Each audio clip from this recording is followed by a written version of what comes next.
Hello there, and welcome to Rod's Ramblings, a podcast reminiscing about cultural events and how they affected this 60-something. Thanks again for listening. Your support really is appreciated. As theatres and concert venues are opening up again around the country, I'd like to spend this episode talking about one of my live albums, particularly Live and Dangerous by Thin Lizzy. It's quite a smart piece of merchandise. It's got a gatefold sleeve with a photo on the front cover showing Phil Lynott kneeling at the front of the stage with the two guitarists, Scott Gorham and Brian Robertson, standing either side of him slightly in the background. On the inside of the sleeve are some great photos. There are 18 in all, 17 of which are of the band in performance, and one which is a montage credited to Studio des Barnes, Paris, consisting of a mirror, a straw, a razor blade and a rolled up £5 note. Very 70s rock and roll. The back cover shows a single live photo, the track listing and numerous special thanks. The photos were taken by Chalky Davies, who worked with rock and roll royalty between the years of 1973 and 1988. The album looks and feels fantastic, and that's before you even put the vinyl on the turntable. It's a double album made up of 17 tracks recorded during performances at London's Hammersmith Odeon in 1976. At the Tower Theatre, Philadelphia and Seneca College Fieldhouse, Toronto in 1977. Some overdubbing was also carried out whilst the band were in Paris in 1978. Exactly how much overdubbing was carried out has been a matter of contention with band members, management team and engineers that worked on the album, each claiming different amounts were done. Tony Visconti, who produced the album, said that the performance of Southbound came from a sound check before one of the Philadelphia gigs, with the audience reaction being dubbed later from another song.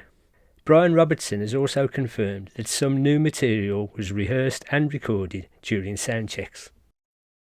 This overdubbing didn't seem to bother the fans much, one of them being yours truly, as over 500,000 copies were sold in the UK, sending it to number 2 in the album charts. Incidentally, it was held off the top spot by the Grease soundtrack album, but went on to remain in the charts for a further 62 weeks.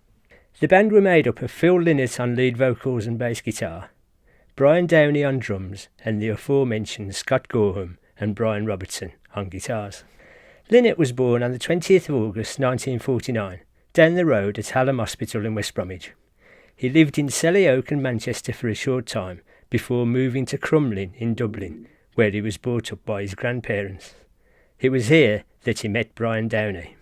I was in school with Phil in a place called Crumlin in Dublin, and it was a fairly big, Christian Brothers school. There was about maybe 2,000 people in there. There was this one guy just stuck out because he was black, and it was the only black guy in the whole school, which was Phil. And a friend of mine said, Phil plays in a band. The band's called the Black Eagles. And I said, oh yeah, I've heard about them. They're actually playing down in the local cinema, which is the Apollo Cinema. Every Saturday night he had a kind of a residency down there. And why don't we go down and check them out? So I asked my dad to give me, I think it was 2 and 6pence or something to get into it. And he kind of grudgingly gave it to me, So I went down there and with my friend, we tried to get up as close to the front as possible. And when they came on, I didn't recognise Phil. He totally changed, had lovely clothes, and he had this glove, I remember, used to wear this black glove, and he used to hold a microphone because he never played bass at this stage, The pair would go on to share their respective musical careers, beginning with Lynott's band of the time, the Black Eagles. I sort of seen him in school the next Monday, and I plucked up the courage to go over and say, listen, Phil, it was really, really a good gig. He said, oh, thanks a lot, So I said, I play drums as well, and I've got a kind of a small band as well around Crumlin, where he lived as well. And he says, oh yeah, he says, come down with your kit, and I'll put in a good word for you.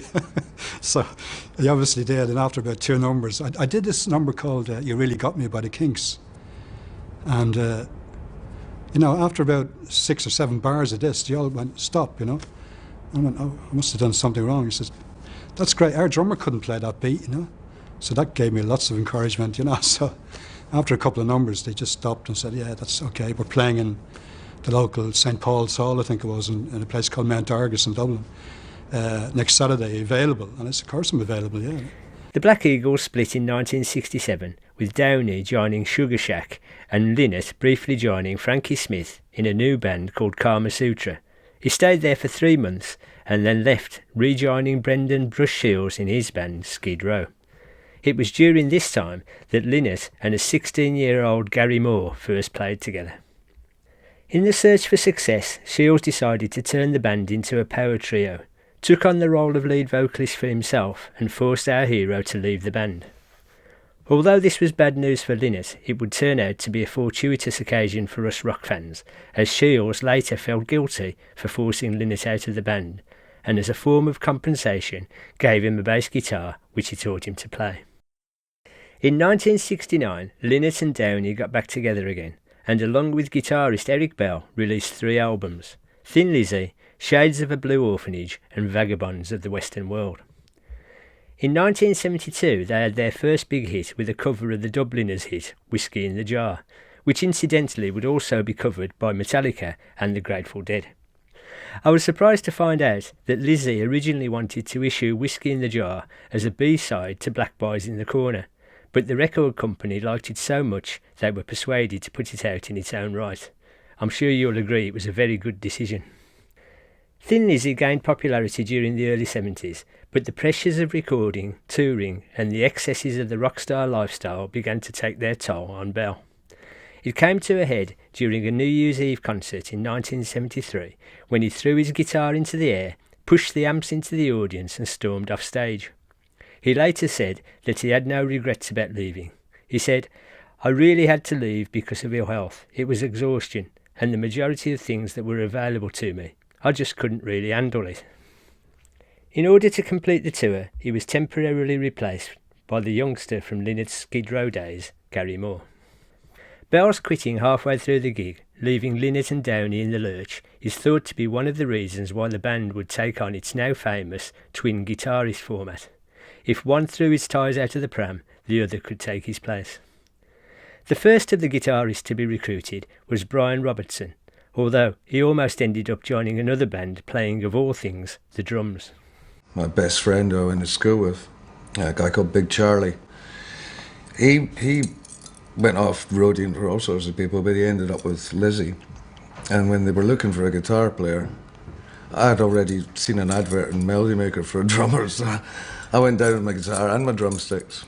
It was kind of weird because I more or less got the gig as a drummer. But then a week later, I went up and rehearsed with the boys, and I had to go back to their band and say, "Sorry, I can't play with you, so I'm playing guitar with them." They didn't know I could play guitar, right? The other half of that twin guitar sound was Scott Gorham, who was born in Glendale, California on the 17th of March 1951.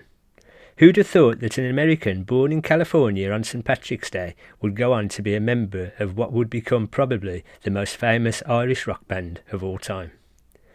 Scott originally played bass guitar, only transferring to lead when his then bandmate Steve Schofler died in a motorbike accident. In the next clip, Scott Gorham explains how he came to England.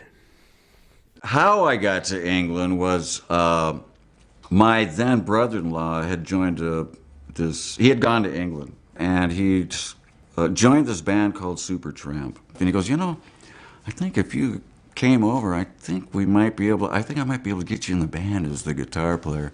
I didn't know that until I actually landed in London, that it wasn't going to happen. So here I am in London. I've got really no money. I've got my little Japanese Les Paul copy, and all dressed up and nowhere to go, The best thing that probably happened to me is I found myself being able to turn into this different person. I could be this more outgoing, pushy kind of guy because my visa only said 6 months on it. And really, if I made an asshole of myself, I knew I was going to get on the airplane.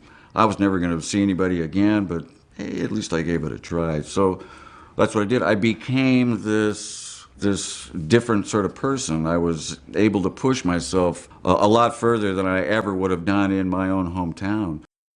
Coming from the States, Gorham didn't know who Thin Lizzy were. He didn't know about Whiskey in the Jar, and as is revealed in the next clip, it was financial matters that swung his decision to try out for the band. My question to Ruin was, well, how much are they paying? And he said, well, I think they're gonna be paying about 30 quid a week. I thought, wow, how cool is that? Because I'm making 12 right now. An audition was arranged, and Gorham wasn't sure whether he'd done that well. I actually thought I'd blown it. I didn't think I'd done a very good job, and I thought, well, so I went back to my mentality. Well, at least I gave it a shot, you know. And as I was closing the lid, Phil said, "So, can I get your telephone number?" And ooh, maybe I'm in with a chance here, right? I said, "Yeah," and I scribbled it down, and we all shook hands, and I left. As I was sitting in the flat that night around 10 o'clock in the evening, Phil called me up and said, "So, tell you what, we've been all listening to your stuff." See, they'd been recording it, and I hadn't known that. We've all been listening to what's been going on today, and we just want to know, do you want to join the band? And I just about jumped down the phone, you know, to try to say yes. I couldn't say quick yes or no, because what we were playing on the day it was absolutely the coolest music I'd ever been involved with up to that point, and I really wanted in a really huge way. So when he said, "Do you want in?" Bam, yeah, I want in. The band have always said that they preferred playing live to recording in the studio, and even if they were exhausted at the end of a tour, it wasn't long before they wanted to go back out on the road again. We just loved being out on the road. You'd be out there 6-7 months at a time, and you know, you get to that 6th month and your ass is dragging and you're real tired and you kind of can't wait to get home, and you realize that when you get home you really don't have any home to go to, so within 2 weeks you're calling up the office going, "So when are we going back out on the road?" You know. Although the band loved touring, it was Peter Frampton and his Comes Alive album that gave them the idea of recording their performances and actually issuing a live album. Peter Frampton Comes Alive, it was a live album. It was huge, absolutely huge in America. Every time you turned on the damn radio, there he was, "Show me the way," you know. And you couldn't get away from it, right? You know, but, you know, credit to him, it was a good album, and it was a brave move. That, you know, nobody had done really live albums at that point. And it was a huge hit. But the more it got played, the more it just pissed Phil off. He says, "You know, I don't get this. You know, listen to that audience. What the hell's that guy doing there? Is he like turning somersaults and cartwheels? Listen to that audience." He says, "I'm telling you, music-wise, he's not doing anything. Hell, we could do that." Sadly, there isn't time to talk about every track on the Live and Dangerous album. However, I have included Rosalie, The Boys Are Back in Town, Emerald and Dancing in the Moonlight. The track Rosalie was written by Bob Seger as a tribute to Rosalie Tremblay, who was a Canadian music director working for CKLW Radio. She was known for her ability to select songs that would go on to become big hits. Seger wrote it in frustration and not being able to get his songs played on CKLW Radio at that time. There are differing stories concerning Tremblay's reaction to the tune. Some claim she hated the song and refused to allow her DJs to play it, whilst others insist the programme was flattered but was worried about potential conflict of interest. Either way, CKLW never played Rosalie, although the song did receive plays on other Detroit stations. Phil brought in this song, and he goes, "You know, we had to try this Bob Seger song." I was like, whoa, hold on, man. We're going to record something that was written by somebody else? Whoa. He goes, no, this is a pretty cool song. It's real obscure. No, you know, nobody will really know. And he puts this thing on, and it's like this, it's almost like a ballad. Ding, ding, ding, ding, ding. "Phil, what the hell are you thinking about here?" He goes, "No, listen, we could speed it up." And he picked up his bass and doom, doom, doom, doom, doom, doom, doom. And that's when we, you know, like, oh yeah, but then we go, you know, that kind of thing. So what we did is we took Bob Seger's song, we just pumped it up about another 6 or 7 levels, right, and put a lot more energy into it, and boom, you know, there it was. And it was a really cool song, and even to this day, that song is a great one to play on stage. One of the band's greatest hits that appears on the album is The Boys Are Back in Town, which was originally on Jailbreak. However, when the album was being recorded, it was just one of many possibilities for inclusion and only appeared as a result of the management being consulted. In the following clip, you'll first hear Downey, followed by Gorham, talking about the Boys track. The Boys Are Back in Town was like very sort of, was lucky to get on there, because at one stage we weren't going to put it on the record, you know. It was touch and go whether it was going to go on or not. because with so many other good tunes there, you know, for the band it was just another song, you know. We shortlisted the 10 songs that we thought were going to be the ones to make it, and well, let's have one of the managers come down and have a listen, see what he thinks. And we played him all of the songs, right?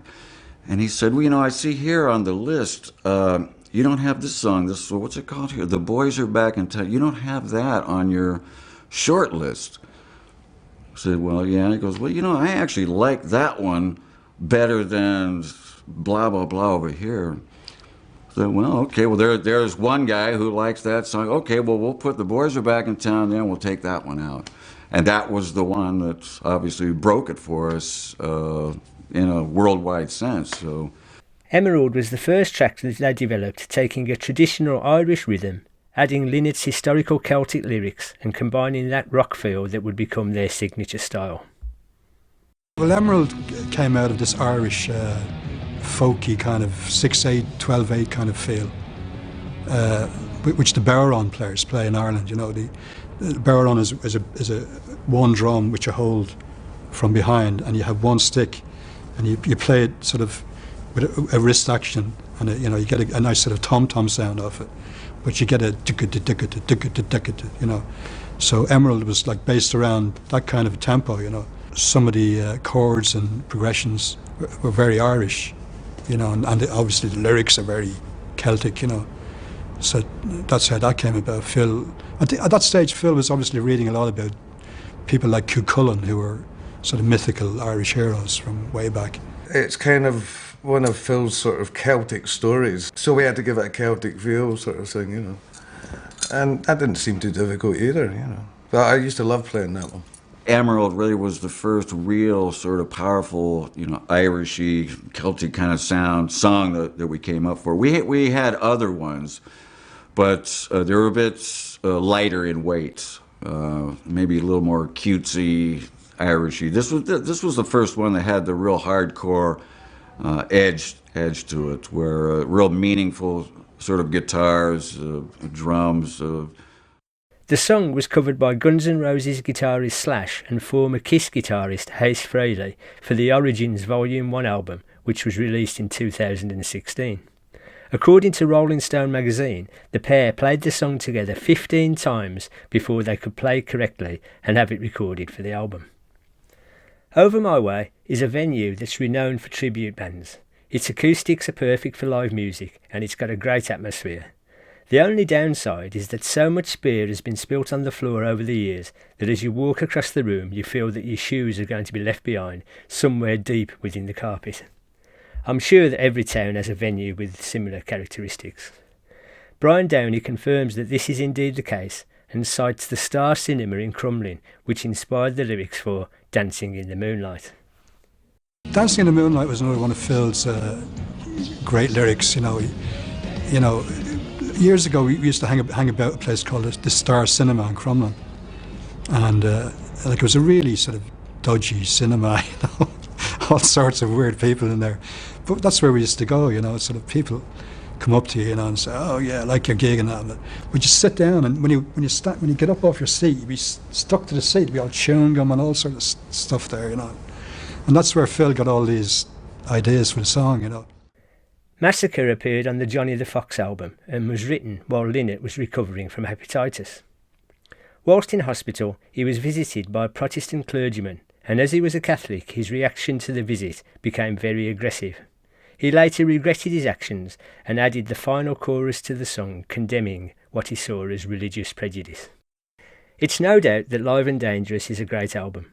When it was released, it received great critical acclaim, with Kerrang! Magazine listing it at number 50 of the 100 greatest heavy metal albums of all time. Planet Rock have ranked it at number 1 in their greatest live album top 40, and it has been included in the book 1001 Albums You Must Hear Before You Die.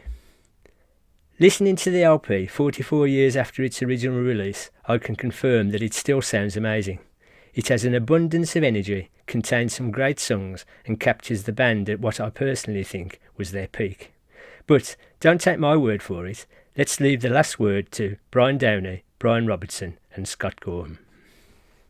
There was definitely gigs we played better, but there was no recording equipment there. So You know, I've got some sort of bootlegs that sound really, really good, you know. But, I mean, it did capture the essence of the band, you know. Very influential, I think the band was at that point up till Live and Dangerous. And I think basically if we were all still the same, it wouldn't have changed. It was just that chemistry that was working. You know? For its time, I think it did exactly what it was supposed to do. Like I say, we needed a vehicle to show everybody what we thought Thin Lizzy was all about. And the Live and Dangerous album did exactly that. And we all walked away. It was probably really the first album that I had walked away after Tony Visconti had actually mixed it. I walked away totally happy. You know, that's a cool album. That's an album I'm really proud of. And when people ask me what's your favorite album, that's the one I always say. As we come to the end of this ramble, I know that many of you like the little pieces of trivia that I include in these podcasts. So, in the spirit of live performance, I've investigated a few of the latest concert-going world records, and here are a few of them. According to Polestar, the top 5 touring artists in the decade leading up to 2020 in terms of ticket sales are as follows. At number 5 is Bon Jovi, selling $868.7 million worth of tickets. At number 4 is Taylor Swift, selling $899.6 million worth. Coming in at number 3 is Ed Sheeran, taking in $922.3 million.